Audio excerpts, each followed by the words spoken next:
WDEV presents House Calls Vermont. Hosts Jim Bradley and Chris West share their knowledge and expertise on topics specific to the opportunities and challenges of building and renovating in Vermont. Brought to you by Hannon Home Center, Mason Drive, Waterbury, Shamrock Painting, painting and custom wood finishing, shamrockpaintingcompany.com. RK Miles, your neighborhood lumberyard with new locations in Barry, Montpelier, St. Johnsbury, and Waitsfield. Sticks and Stuff and Swanton Lumber, locations in St. Albans, Enosburg, Swanton, Derby, and Middlesex.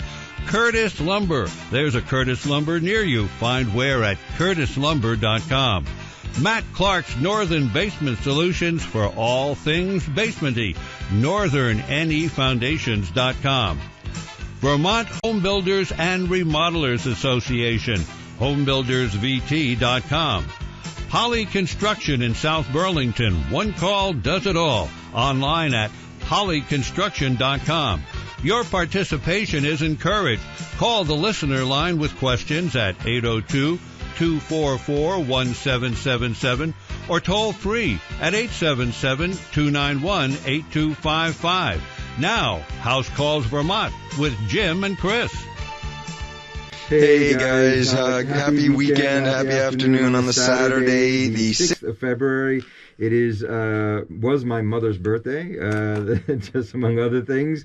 I hope you guys are having a great weekend. Jim is here with me. Hello, everybody. And last week we were finishing up on our passive house discussions. And this week we have a special on a particular pet peeve of Jim and mine about the building industry, not necessarily a building assembly.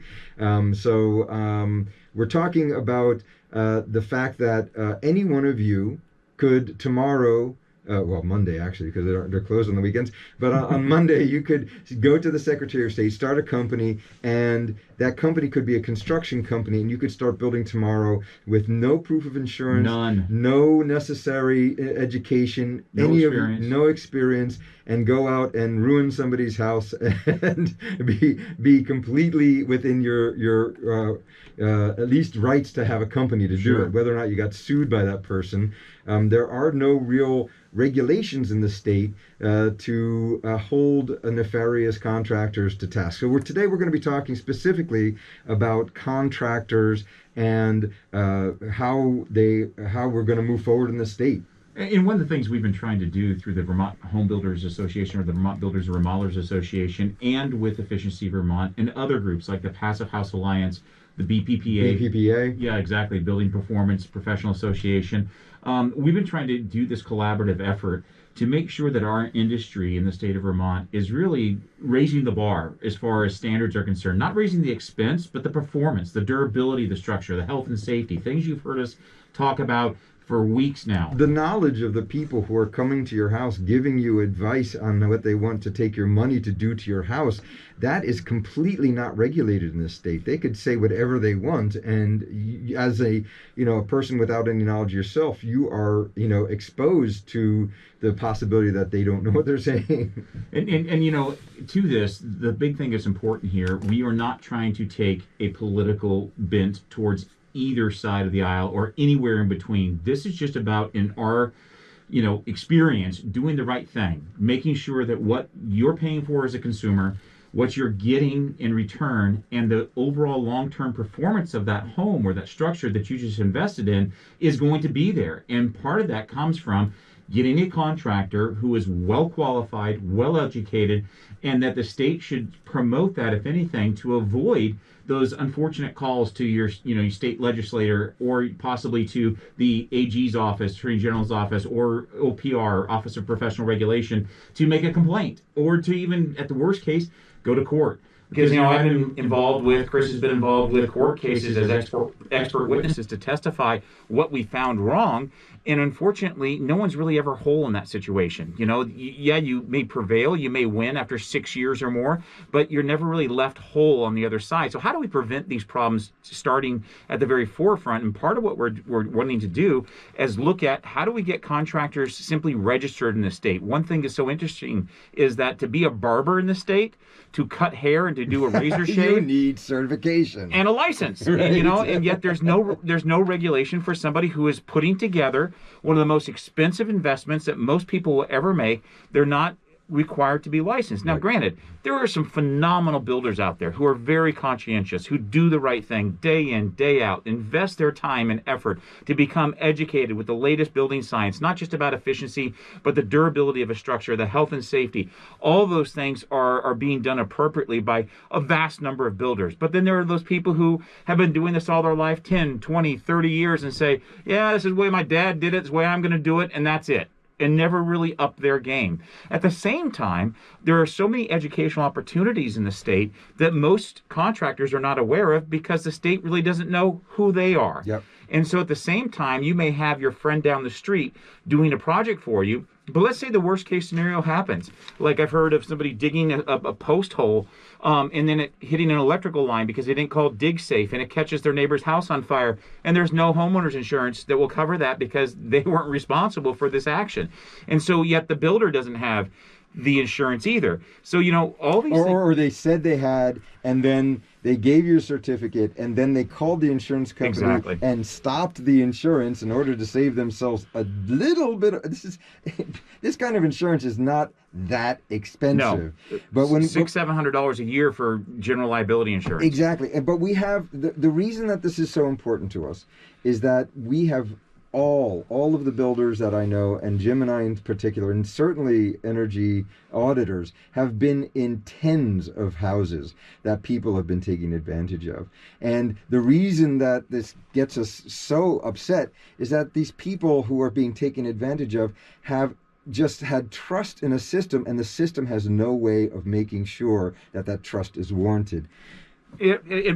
We do have some calls coming in. We're going to get to those in just a minute. But the one thing is that in the state of Vermont and in New England, we are considered the wild, wild west. Yeah. I was at the preferred building in Claremont, New Hampshire, and they said we in New Hampshire see Vermont as the wild west because there are no laws for contractors. Yep, and with that, we have that innate independent streak in the state of Vermont, where I'm a Vermonter, I do what I want to, so don't overregulate me. I get that, but there comes a responsibility as a contractor with building science evolving in the sense where there's a better understanding of it, building materials changing every day, the expense of those materials, how they go together as a system, how is that going to perform well, how it affects health and safety. All these things have to come into play. And if you're just doing the same things you always have done and you don't take advantage of some of those educational opportunities out there, you're not providing your clients really what they are looking for. And so we're here to hopefully be able to bring this to the table this year in the state legislature. It's coming up again under the Contractor Registry bill. This is just one key component, and we're going to speak to others, that is coming up again to see if this system can be put in place. Now, we don't just need another list of contractors. We don't just need to know who all the contractors are. We need an effective tool that will provide for the consumer protection of having a contractor do the work, having the right insurances, having the appropriate continuing education to make sure you're staying abreast of the latest changes in the market. Those are simple asks. And, Chris and I do it. Other builders do it all the time on our own outside of the state of Vermont. We go to national accreditations and certifications, and we do that. And yet we can offer that to our clients. Yep. But there's others who are not. And yet it's easy because so many of these, we just finished this last week, the Better Buildings by Design conference that's put on by Efficiency Vermont. Great conference, by the way. Yeah, and you just finished up a 3-day learn sessions, basically instructional sessions that you can learn the different latest advancements in the trades and what these products do and what marks we're trying to hit. And so those educational opportunities are out there. This isn't the only one, but how do we have a clearinghouse for that information so builders can actually find these resources? A little bit later, we're going to have Representative Scott Campbell on after our first break, and he's going to be able to speak to some of the legislative items that are going forward. But first, right now, we'll go ahead and take a call. We have Jim in Irisburg. Jim, go ahead with your call, please. Hey, you guys, I really like your show. I missed it last week, but I've got a little question to ask you. How about in order to get a mortgage, you have to have a licensed anybody, journeyman, electrician, repairman, carpenter. How about a law passed? You can't get a mortgage unless the people that are working for you are licensed. Yeah, that is a wonderful idea, and I have been on 2 of the advisory boards for the looking at the next edition of code, and oftentimes the people in the advisory committee had said we need to make, what is it called, a marketable. There's a technical term. Title. Marketable title. So they don't want a title defect. They don't want a title defect. And every time we bring up, but wait a second, you've got this code, but you have no teeth to enforce it. We want enforcement. Every time we say that, we get, people in other parts of the other stakeholders, as they call them, the real estate agents, the mortgage bankers, they all say, no, that's a no-go. And I agree completely. I think you're absolutely right. We need the courage to actually put some teeth in some of this. Right. And I think putting something into exactly what you're saying there, Jim, is where we should go. However, my take on the legislature in Vermont, I've been living here now 10 years, is that they're very libertarian, but they're also often progressive. And what they do is they make all of these rules, but they have no regulations on how to enforce it. And that gets us nowhere. And with that, Jim, one thing to consider, too, is, once again, that independent spirit of Vermont. A lot of people are DIY, do it yourself. And so I don't want to preclude that from happening, but I also want there to be that resource for everybody to be able to glean as much as they can from the proper way of doing things. That's why we're doing the show. We're getting paid 10 times zero to do the show, which is zero. Exactly. And so we're doing this because this is not just a pet peeve, as Chris mentioned earlier. This is a passion. Yeah. Because we've sat across from too many people like yourself, have to explain to them why their house has failed. They've got sickness in the house, a building durability issue. We're going right after the show to another one where the house is a little over 10 years old. It's almost $1 million house, completely failing. And because of the black mold and everything else, because somebody didn't set out to do a bad job, but that's what the result was. So we want to prevent this from happening and have people to have that opportunity to avoid the cliff, if you will, instead of driving over it. Yep. Okay, well, I'll get off and let somebody else come on, but it's a great show, and I look forward to it every week. Thanks very much. And by the way, if you miss a show, you can go to the wdevradio.com and look under programs. All of the podcasts are there. You can listen to them. You can also go to our YouTube channel. Just do a Google search for House Calls Vermont YouTube, and that'll bring it up. We have videos of us in the booth actually talking about this with graphics. Thank you very much, Jim. And right now, we have another call from Forbes in East Corinth. Go ahead, Forbes, with your question. Hi, yes, I did. A homeowner getting work done in any capacity, what's required? What should they have in hand as far as insurance goes? And how does their homeowner's policy intermingle with this, too? Well, a lot of times the homeowner's policy, that'd be a tough get, quite honestly, if there was an issue. Unless you're actually doing a new build and you have a builder's risk policy, which, a lot of my clients, we make sure that they do have that if we're doing a large-scale project. That way you're sharing some of the responsibility, because let's say something happens during construction and everything goes south, you make sure that you have that investment protected. But on the other side of things, if you're just going out to perform work in somebody's house, you need to have, usually what's customary is a $1 million, $2 million policy. Yep. So you have a $1 million general liability policy with a $2 million each occurrence, and some people even have an umbrella to a higher amount. But like we said, to do that, for most people in their normal operations, home improvement, or even some remodeling work, you're looking at roughly $600 to $700 a year for that. That's not workers' comp now, nope. But that's just if a person's in business for themselves.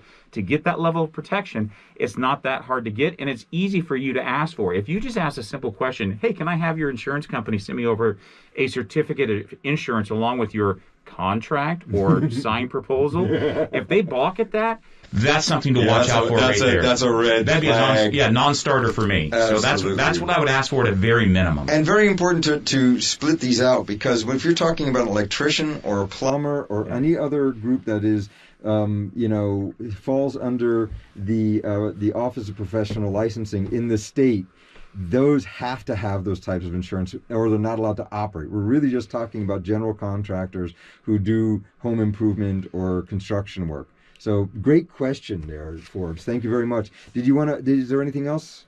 Yeah, subcontracting. Let's say a general comes in to do something and Sure. subcontracts certain things out. How are things covered that way? Short of having better regulation through state avenues, the thing that as a consumer you want to watch out for is that, yes, you have a general contractor, but then the general contractor, when they get audited each year, they have to provide the actual proof of insurance for all their subcontractors. So you just want to make sure that, hey, it's a simple ask there as well. If you're having some electrical work done and plumbing work done, to get that, it's a quick phone call or a 10-second email to their insurance company that sends it right to you. You're named as additional insured usually on that certificate, and it's an easy ask. So you'd want to ask for a list of the subs and have them provide. I mean, it is a lot of work for the homeowner. You wouldn't think it's easier to ask up front though, than in case something goes south and then your attorney's asking and then they don't want to give that to you. We've seen that happen too. So, but when the relationship and the marriage is still good and on great footing, get the information. You ask for the information up front. Ask for that, not prenup, but ask for that insurance certificate up front so you have your interests better protected for sure. Okay, thank you. Yeah, you're very welcome for. But today, it was really important for us to have when we come somebody back, who we're going to have State Representative Scott Campbell. Yes. And we're going to be talking more about what's going on the state side with Contractor Registry. Going to a break right now. See you in a bit. Welcome back, everybody, to House Calls Vermont. This is Jim Bradley, along with my friend and colleague, Chris West. How's it going, guys? Should you have any questions regarding today's topic, or about your DIY or whatever building projects, you can please call us at 802-244-1777, 802-244-1777. But today, it was really important for us to have somebody who I've come to know in the state legislature, Representative Scott Campbell out of St. Johnsbury. He is spearheading an effort to bring the Contractor Registry bill back to the forefront and to help this go forward. And Scott, welcome today, and thank you for taking the time to join us on today's show. Quite welcome. Can you hear me okay? Yeah, you're coming in loud and clear, sir, or as I said in the military, 5x5. So, okay. But certainly you've seen a lot of this. You know what the temperature is or the pulse is at the State House for some of this, and you've heard some of the reasons for, reasons against this type of thing. Could you fill us in a little bit, our listeners, and what you're seeing as the status right now of the Contractor Registry and the need for it? Well, bill's been introduced. It's been referred to a committee, the Committee on General Housing and Military Affairs. I have been in touch with some of the members of the committee, and I'm hoping that it's going to get a hearing. There's a lot of bills introduced, and which ones get taken off the wall and actually talked about are the ones that move forward. So this concept passed the Senate, was debated in committee and then on the floor and passed the body last session. And the bill that I introduced this year is basically the same bill. It's added a few items that were talked about in the House committee last year when they took up the Senate bill, and added also a section called findings, which is sort of the reason for doing the bill. Sure. But other than that, it's basically the same bill. I'm hoping that it's got a good chance. Sure. And you have previous experience as a contractor yourself. So what are some of the things that you've seen out there as well that would compel you to say, hey, this is needed? And good idea. Yeah, definitely. Yeah. Well, I have been a contractor and building designer. I also managed a weatherization program for about 12 years and another program that promoted energy efficiency in apartment housing, affordable apartment housing, providing consulting and incentives. That program is called 3E Thermal, and it's still available statewide. So my experience is really in trying to get contractors to understand what it is we mean when we're talking about energy efficiency and energy performance and whole building energy performance and all those terms. Especially with 3E Thermal, I found that the architect, those projects quite often had architects and engineers and general contractors involved. You can have the architect specify something in the specs and on the drawings. You can have a contractor bid on it, but actually getting it installed is the hard part. Yeah, getting it installed right. Well, I'm not sure why, Scott, that's so hard, because we have such a robust inspection and verification set up in the state of Vermont, right? Sarcasm there, sarcasm alert. Yeah. Exactly. We don't have any inspection. we have building codes. We've had building codes for over 20 years. A lot of contractors don't even know about them because there's sure. I'm sure you've talked about this before. There's no penalty if you don't follow them. So, Jim, as you remember, summer of 2019, mm-hmm. we held a series of workshops and heard from several, 24 different organizations. And one of the main things that we heard everybody talk about was the need for education yes. in the construction industry. So I look at this bill, which is sort of promoted as an anti-fraud bill, and it is that. Getting contractors registered is a way of dealing with the issue of construction fraud.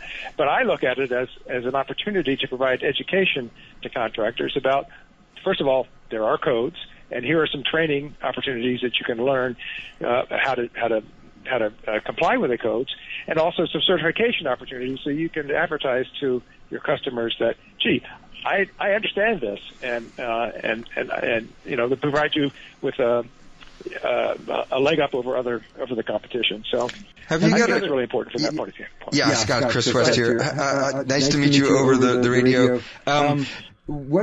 First of all, what's I know the bills change numbers when they're reintroduced. What's the actual name of this bill at this point? This is Bill H-157. 157. And the title is, what is it called? An Act Relating to Registration of Construction Contractors. Pretty straightforward. What do you think what's the process from this moment to when it's going to be voted on in committee or be heard in committee? What can our listeners do to help? Yeah, who do they contact? What numbers? Who do they email? That type of thing, because I know there's a lot of stories out there, and how do they get in contact? Well, the chair of the committee that it was referred to, again, the committee is the House General Housing and Military Affairs. Sounds like a catch-all. It kind of is. The chair of that committee is Representative Tom Stevens from Waterbury. So you can look him up on the legislative website. It's very easy. It's just legislature.vermont.gov, and his address. Well, I won't even try to get into that. You can look him up on the website, and we'll put it in the information on the YouTube channel as well. Yeah. So the thing would be to look him up and contact him and say, hey, I'm a builder, I'm a homeowner, I'm a building owner. I'd like you to take this bill up and talk about it.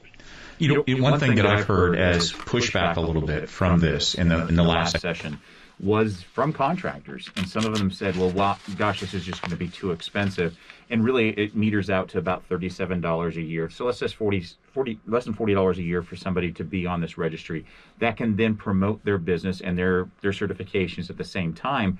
But with that being said, my concern is, in the National Association of Home Builders has mentioned some of this, and some of these local contractors have, are we just paying more fees to the state to get on another list that then will have no teeth to it? It's not going to offer any better consumer protection. It's not going to offer any better educational opportunities to get the bad players off the field. Not level the playing field to where you definitely have to have the right insurance or contracts or everything else. I mean, what is your take on that, and how do we get some safeguards in place, in this legislation for sure? Well, right now we don't have a list of contractors. Sure. So, when COVID hit and the health department called up the Secretary of State's office, the Office of Professional Regulation, which is the office that handles these sort of thing, to find out how do we get in touch with contractors about what safe practices are during COVID. Well, they couldn't say because there's no list. That's a great point. They don't have a list of all the contractors. Yeah. So safety protocols is another big reason to do that. Yes. Yeah. I want to go back to the fee, because I don't want people to be shocked and disappointed. The fee for individuals is there's sort of a phase-in period. It's going to be $50, but $25 if you do it by March of 2022. Okay. And the fee for businesses will be ultimately, I think it's $200, but it'd be a little bit less if you do it by March 2022. That's how it is written now. Of course, bills get changed once sure. they get into committee. But anyway, it's not nothing, but it's also not insurmountable for somebody who's really in business. There are also requirements about insurance, having liability insurance, yes. I don't know what. There's sort of standard requirements for any registration with the state. Now, this is registration; it's not licensing. Exactly. The difference being with licensing, there's a test of competence, an architect's. Architects have to test out, or a plumber or electrician. Yep. Or that's right. So this isn't that. This is just registration. You pay the modest fee. You show that you have insurance. You show that you're square with taxes, things like that. And that's really it. There's also a requirement that there are written contracts, because that's the only way that anybody would know that you've not defrauded somebody, is if you put something on paper and then you perform. And the Office of Professional Regulation will provide contract templates for anybody who doesn't have one already. Sure. So it's not really that onerous. No. Now, as we talked about earlier, I've been a contractor. I've hired contractors, on a handshake deal, and I feel like I know what I'm buying when I'm hiring a contractor. But a lot of people who don't have any experience in the business don't. Exactly. So I think it's really important from that point of view too. So one of the things that comes to mind, first of all, fantastic that you're moving ahead on pushing this legislation forward. If I just soup to nuts, if I was Bob Normal and I called the SOS and registered my company and put my $35 down to make a company, there's no requirement in the bill saying that because I'm choosing that particular industry that I have to then register with the list, right? The certification. What's the proposed mechanism for getting as many, if not all, people who are out there swinging a hammer in a building company to be a part of this program? I'm not quite sure what you're asking. Do you mean people who are working for another? No. Okay, so basically, if you're a company out there, Scott, what Chris is asking is, what compels a contractor to be a part of the registry? Right. Is it a requirement that if you're going to do the business in the state of Vermont, that you're going to be on there, or you just won't be included in the registry? What is the impetus behind that? Oh, good question. There is a requirement. What's the penalty, you're going to ask? Let's see. A person who does not register is engaging in unauthorized practice pursuant to statute. So I'd have to go look up and see what that statute says in order to tell you what's going to happen to you. But it's required. So there are some teeth in this. There are some teeth in it. Yeah. And that's a level of consumer protection, because if I've heard anything at the State House and in some of these court cases, is that Vermont is big on consumer protection. So that was why it was always such a puzzle to me to figure out, why wouldn't they want something like this in place? And, for contractors, I'll just say again, yes, onerous regulations can make things more expensive. I understand that. But this really, what the goal is to know who's out there, provide these educational opportunities, because, by default, every 3 years, the energy code ramps up. Yep. And as Representative Campbell mentioned, we don't know who those contractors are to let them know that it is happening. They may not be aware, so the consumers don't know what to ask for. And then at the same time, these trainings that are being offered through associations like Efficiency Vermont and Sion down in Southern Vermont with Guy Payne's group are free most of the times. And so with that, there's no cost except the time investment to make yourself better educated. And so really, there's a lot of items in place already to make this happen, but in my estimation, it's fragmented. And so it's having these things coalesce together, get a good starting point for this, and get us off the ground and get it across the finish line for a contractor registry. It just makes sense to myself. Agreed, completely agreed. Yep, I want to add too that I'm not the only one pushing this. Actually, the Office of Professional Regulation at the Secretary of State's office has a bill that they submit every year that updates regulations to sort of whatever needs to be fixed. and this topic is the top of their list this year. They excellent commissioned what they call a sunrise report. In other words, why do we need this report? 3 years ago, I think it was, and they came up with a long list. It was about probably something like 12 or 15 pages or something of information about why it's necessary to have a contractor registry, and that document is available on the state's website as well. And their impetus is fraud protection, right, and all the things that you said about protecting consumers. Well, we Jim and I were very happy when the state attorney general was bringing it up as well. T.J. Donovan brought up the cases that they're getting at the AG's office about fraud in. And it's beyond anecdotal at this point in time. Yeah.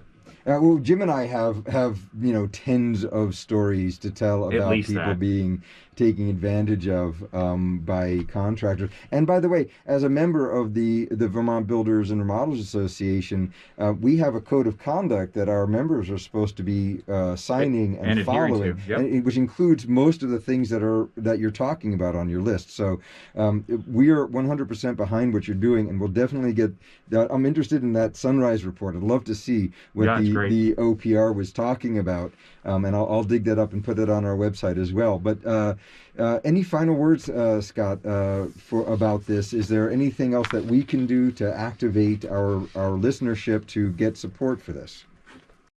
Well, that's it. Activating the listenership. I would imagine that the folks who listen to your show are already interested in how to do a better job. And sure. Most of us who've gotten in the contracting and building business have just learned from our elders. That's how I learned. Yep. I was first a laborer pushing a broom, and then I was pulling nails, and then I was figuring out what 16 inches on center meant, and finally I'm running my own crew. But that's not really a good enough way to learn. There's a lot more to how buildings operate, as you guys know, than just slapping up a wall. Yep. So I think it's really important that we look for ways to improve the construction industry generally, and as you also know, buildings are, I think, the second largest cause of greenhouse gas emissions. Sure. And making buildings tighter, as we are, improves that, but it also has other implications for the dynamics inside the building, indoor air quality and everything else. Absolutely. Exactly. Singing our song. Definitely. Well, thank you, Scott, so much for joining us this week, and we look forward to other opportunities as we move forward, and maybe we can revisit this in the coming weeks for sure. Yeah, we'd love to hear any updates and thank you again for being a part of this very important initiative at the State House. Well, you're quite welcome. Thank you for your interest. Really appreciate it. Yeah, you have a good rest of your weekend. Yeah. Thanks. All right, take care. Bye-bye. Yep. And so, the question comes up is, can this work? And I've pointed to several times when we've had listening ears that the state is already helping to fund a similar organization that I don't think gets enough praise or enough attention, because other states, as my colleague Chris has mentioned, are envious of what we have here in this state as a resource, and that's through Efficiency Vermont. Yep. And no, I don't have the tattoo across my chest that says Efficiency Vermont, or even the T-shirt. It's on his arm. It's on my arm. My sleeves are rolled up, and you can see nothing up my sleeve. But no, I just have been a partner with them for the past 16 years plus. I think it's almost 17 years now, and believe in their mission, believe in them as a resource from an educational standpoint, from a model of saying, listen, we already got a database in place that tracks our contractors. They have a code of ethics that they sign. They are vetted. They are vetted. They have to have insurance. Oh my gosh. If there are customer complaints, they'll research them and find out whether they can still be a part of the network. They also offer the contractor some marketing opportunities by being able to post your certifications online. And I've benefited from that so many times when somebody says, Well, yeah, I had a list of people to call, but I saw what you had available, so I went with you, and that's where we're going. That's a great marketing tool. So they have this database to actually track projects long term to make sure that they're actually getting the work done and the customers are getting what they pay for and they're getting the performance results on the other side. So this entity that's already in the state is a great model, if not a great resource, that we can mirror or at least augment for this to happen and to take place. And so it doesn't mean that we have to reinvent the wheel. Your tax dollars are already helping fund such an organization. So how do we best improve upon that?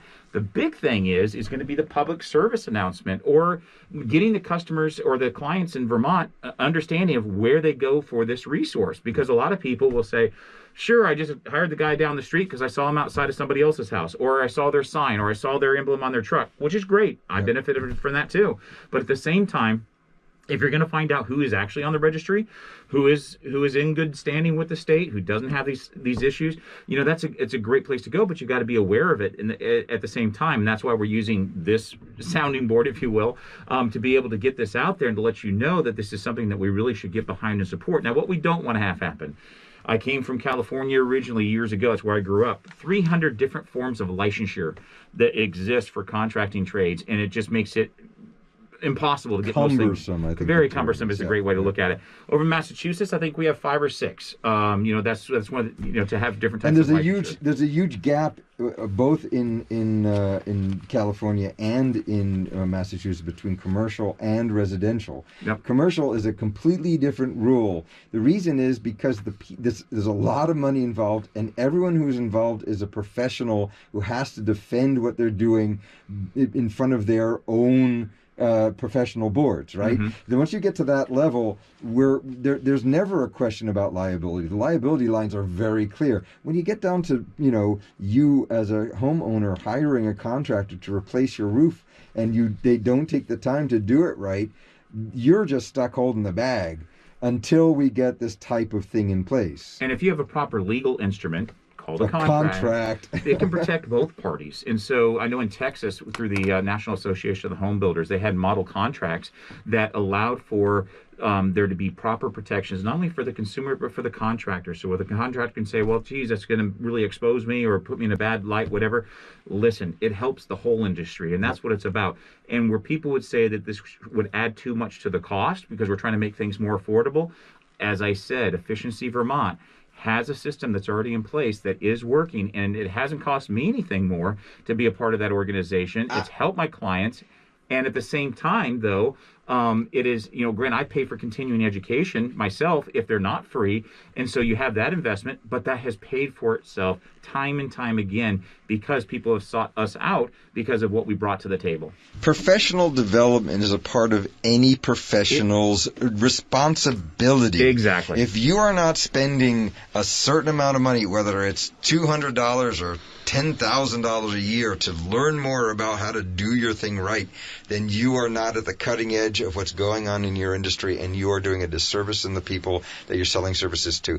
Welcome back, everybody, to House Calls Vermont. And if you have any questions regarding the Contractor Registry legislation, any of the home improvement type projects you have going on yourself, or if you're looking to hire a professional, please give us a call at 802-244-1777 at 802-244-1777. So, as I mentioned before the break, there are so many other items that are being brought before the State House and in the state, discussion topics that are out there that are really important to several different organizations. And once again, I think several of these coalesce and can be brought to the table to check all the boxes at the same time and really get as much done proactively and productively as possible. And I just want to talk about a few of those because right now, through this whole COVID situation that we've been in, there has been federal monies coming to the state for educational purposes. And there's a lot of concerns that people have on several levels. One is going to be the Contractor Registry. The other is going to be workforce development. And whether that's workforce development if you're in high school level, or if you've already graduated, college even, and you're looking for work transition maybe out of the military, out of the hospitality field where those jobs have dried up and you're looking to transition into something else. We're looking at, what type of programs can you transition into and what type of training opportunities exist. One of the things that I wanted to float by or have people consider was the fact of if some of this money is available And Efficiency Vermont noted that they had an extra pot of money over the last 2 years that ended on December 31st, 2020. That dried up, but during that time that was going forward, it tripled the number of jobs that were completed from weatherization and home improvements, throughout the state, and that just really accelerated their program. But that was a finite amount of money. So if we're able to look at this on the broader scale, and see that a lot of people are looking to improve the goals and reach the goals for the climate change initiative. They're looking for opportunities for workforce development. They're looking for, transition programs for people out of one industry into another.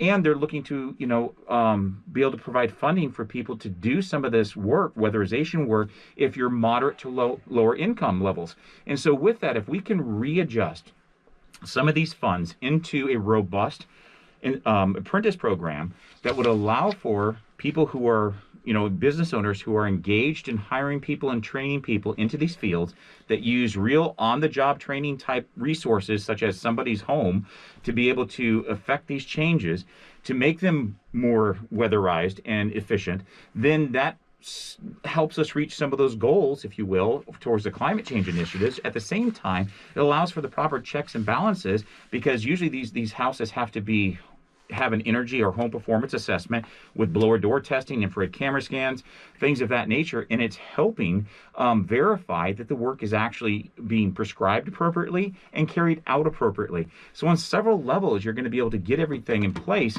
if the money's put in the right direction. My concern is that if we get a impetus of money, that it might just be thrown in one direction, get used up quickly, you don't achieve verifiable results, and where are you after it's all gone? Do you have anything that remains? Is anybody more trained than they were before? Is anybody in a better position than they were before? Or are they just a little bit more comfortable in their homes, but they don't have a job? or they, something like that. So I think if we can marry these items together, it's a simple ask. We do have proven metrics that allow for this to work through different programs that already exist in the state, one of those being Efficiency Vermont's program and their EEN partnership with contractors. If we could do this and allow this to happen, and people like yourselves out there would be more vocal to this discussion, add your voice, I think it could be really helpful and we can get a lot further down the road. Not surprisingly, Jim brought, we have a number of different problems in Vermont that we can help alleviate with a program like this. We have a flight of our youth, right? We're trying to keep our young people here, but there's no affordable housing. There are no good jobs for them. Exactly. Most of the high schools are pushing people to go to college right out of high school, which for some people is a great idea, but it's certainly not the perfect fit for every student. Yeah, it's not the brass ring for everybody. And what we from my point of view, from Jim's point of view, the Education Committee, from the Homebuilders and Remodelers Association, the VBRA, we've been interested in working with the state to set up programs where we are at the what do they call that? The days where you can look at your college, you can look at a possible future job fair. That's the word I was looking for. And we want to get builders at these job fairs. We want to start showing people that if you are an 18-year-old kid and you're getting out of high school, you can start working right out of high school at an apprenticeship with a builder and learn the trade, and within 2 years you can be making $30,000, $40,000, $50,000 a year. And the whole discussion about the minimum wage being $15 an hour, try to find a contractor who can get an entry-level person at $15 an hour. It's well above that. So, I mean, the trades are paying phenomenally well compared to historical data. And so it's really, like Chris said, it's a great resource. It's not just about swinging hammers. That's vitally important. But it's also understanding how the building works as a system. Yep. And so this continuing education, I mean, every 3 years, at a minimum, I've got to have 30 credit hours. Every 3 years. For your BPI. Yeah, that's just BPI. Yeah. And then there's also Building the Performance Institute. Yeah, so there's that, and there's other organizations that require this continuing ed, and usually I surpass that. So for somebody else who's joining this, you're going to be continually educated because we are continuing to evolve in our industry, and so those opportunities will be there. But at the same time, you can start working in the trade immediately and getting some real experience underneath your belt at the same time. And by the way, if you are someone yourself or know someone who is interested in entering the building trades, get in touch with us. Exactly. We can find apprenticeship situations. We can find, there's plenty of work. There is one of the things that COVID has done for Vermont is it has exploded the real estate market. You cannot keep a house for sale for any length of time because people from Massachusetts, people from New York, people from cities are saying, you know what, offices may be a thing of the past. Let's move to Vermont. So I was shocked a couple of months ago when one of our colleagues from the VBRA, Elise Polly, was saying, I am swamped. All of my people are swamped. She's a real estate agent. And she was like, we are just flat out the whole time. And then I'm talking to builders, and builders are like, we're out to September. This is in like November of last year. Exactly. They're booked through to September and sometimes into a year after that. So there's plenty of work. It's good work. You'll learn a good trade and you will make good money being a builder in Vermont. And if you're interested, we have our email at housecallsvt@gmail.com. If you have a question or you think you know someone who might be interested, get in touch with us. We've also been working with a number of other organizations throughout the state, not only the VBRA and Efficiency Vermont, but the Sustainable Energy Outreach Network in southern Vermont, in Brattleboro, and working with Peter Yost, putting together a building science curriculum for builders. And this is the way to move forward. The way to move forward is to get that contractor registry up and running so that everyone who's swinging a hammer is on the registry. I loved it when Scott Campbell said, what happens when somebody is swinging a hammer and they're not a part of the registry? He said that's an unauthorized practice. Boy, wouldn't it be great if I could walk up to a builder who isn't on the contractor and say, you have to stop working right now because you're not allowed to until you join this registry. Wow, what a change that would be in the industry.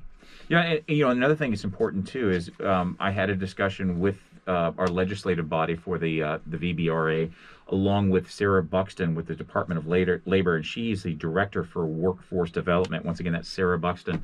And she was floating the idea of a pilot program similar to what I just mentioned earlier, because she liked the idea and said, hey, maybe we can get some funding for that to let's see where it goes so that we could hopefully get the proper training, on-the-job type of training with an apprentice program that offers consumers more completed projects or funding to make those projects happen, while at the same time developing so many other areas within our industry. So there are people who are listening, but your voice needs to be heard at the same time because you're calling the right people. So, in once again, as Representative Campbell said, there's Representative Tom Stevens, who's heading up the committee that is reviewing the contractor registry bill. So, and he represents Waterbury, exactly, where the show is coming from, originating from. Probably walking distance from where we're sitting right now. So, well, to be honest, South America is within walking distance, but reasonable. We don't have that much time, Chris. But with that, I would say giving Representative Tom Stevens a call or an email, voicing whatever side of your support there would be, whether for or against, and then at the same time, once again, Sarah Buxton, the Director of the Department of Labor Workforce Development Program, because some of these words have just become political buzzwords. Yeah, workforce training. Yeah, workforce training, workforce development, and the problems still exist. Yep. Here are some solutions. Here are some workable things that's going to benefit so many different organizations and initiatives all at the same time if we take the right steps forward, and now is the time to act because the funding is there. And if you're rightly pointing to, wait a second, don't we have these tech centers throughout the state? Aren't these tech centers supposed to be engaging and getting these students into these programs and streamlining our new workforce into these jobs that are here and available? And the answer is they're drying up. They're a great idea. And the people who work there are dedicated people. Yes, they are. But when I was interacting with a number of the people running these programs, they're talking about having 6, 8, 12 students in their program. If we have 12 of these centers and each one of them has 6 students a year going through that program, that's 36 people. Yeah. That's nothing. If as a state we really want to develop workforce training for our construction industry, then though the training centers the tech centers definitely have to be a part of the equation, but we've got to figure out a way to change the narrative of where we're sending our students after they graduate high school. And part of that is, we've heard the terminology before, and I don't know if it's still correct to use some of these, but white collar job, blue collar job. There's the green collar job, the job that is out there in the building industry, yes, but also in the building science side of this too, to make buildings more robust, healthy and safe, energy efficient, so that also you're building something that you're not going to be replacing major components of it due to rot within 10 years, 20 years, that it's going to be long lasting. So getting the right people in those positions, it should be a laudable position of employment instead of, oh, well, if you can't go to college, at least you can do this. Yeah. That mentality has to change. Very much so. And that has to be promoted in the schools, like Chris said, by these guidance counselors to be able to say safely that this is a viable opportunity, not a, well, if nothing else, it's a fail-safe. If you're too stupid to go to college. Yeah, that's not it. We need the smartest. We need some of the brightest out there who can develop new systems, because once you get your hands in this, once you get on the job and you see how these things are put together and you see where some of the failures lie, that's when those aha moments can come and innovation can come, not just in the smart house that talks to you, that hooks to your Lexus and, Alexa or whatever, but something... Lexus and Alexa. Well, true enough, anymore. I don't have a Lexus. But something that allows you to build a better system, like the passive house system that we were talking about, and make this less expensive, more affordable, and highly functional, well beyond the 100-year mark. And that's what we're looking for, is those people to be able to see as parents. You can say, I'll invest in you in this area, and really you have not just a trade, but you have a really viable position that's important to our industry, that's important to our state, that's important to the world at the same time. I also have been edified by a lot of these young building companies. Some of these companies, Cypress Hill, New Frameworks. These are companies that are put together by young people who, trained under a regular builder and then said, you know what, I got to take it a step further. I'm not going to build something that's code. I'm only going for high performance or better, and really start pushing look. If you come up to me and you say, I want to build a house, you're not going to start by saying, I want to build a house that's super insulated and super airtight and really good and durable into the future. That's something that the professional has to bring to the table. Yes. Because you as the consumer just don't know what's going on. You want a house. And you don't want it to be too expensive to heat and cool. You don't want it to be, uncomfortable. You want all the right things. You want it to be durable well into 100 years.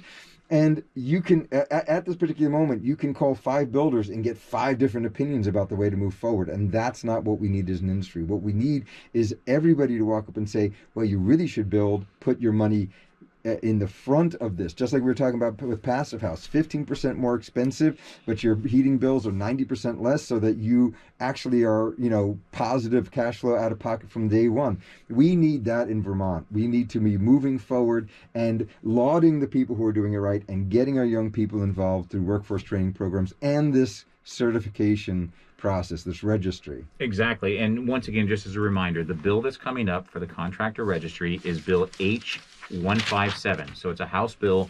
It's going to be coming to committee here in the next little bit, and this is why we thought it was such a timely show for our listeners to get their voice in the mix, if you will. So remember, that's and it was Representative Tom Stevens, Tom Stevens. Tom Stevens out of Waterbury. He's chairing the first committee, and then as it moves through other committees, there'll be other people names that will come up, and we'll share those with you either on our website or the radio station. And just know that this, once again, isn't either side or the middle of. We're not telling you what to think. We're just giving you what we think is the information and let you form your own opinion. We're going to be putting that Sunrise report from the Office of Professional Regulation, OPR. So that you guys can take a look at why they think we should have a certification process, a registry for builders, and then you can form your own opinion and get in touch, get activated, get out there, make your thoughts known to your representatives, and let's move this forward. Let's not be the Wild West. And once again, just go to Efficiency Vermont's website, look at their Find a Contractor network, see how things are listed, how it tells you about the company, how it searches geographical areas, and who's on there and what their certifications are. It's just, this can work, and we really have this opportunity, and we don't want it to be missed. But we thank you for joining us this week. Chris, what do we have for next week? Next week, we're going to be looking at membranes and tapes. How do we air seal? What are the different ways we can go about air sealing? And what do we recommend as far as where you put your barrier? What perm ratings? What is perm? That whole vapor moving through walls and stuff. We're going to dig into that. Well, excellent. Well, we thank you all for joining us this week and every week, and look forward to having you as part of the audience in the coming weeks. Have a great day. Have a great weekend, everybody. Till next week.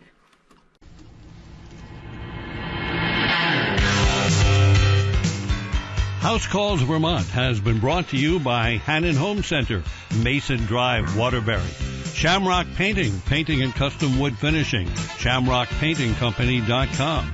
RK Miles, your neighborhood lumberyard with new locations in Barry, Montpelier, St. Johnsbury, and Waitsfield. Sticks and Stuff and Swanton Lumber with locations in St. Albans, Enosburg, Swanton, Derby, and Middlesex. Curtis Lumber. There's a Curtis Lumber near you. Find where at curtislumber.com. Matt Clark's Northern Basement Solutions for all things basementy. NorthernNEFoundations.com. Vermont Homebuilders and Remodelers Association. HomebuildersVT.com. Poly Construction in South Burlington. One call does it all. Online at polyconstruction.com. Do join us next Saturday at 12:30 for House Calls Vermont.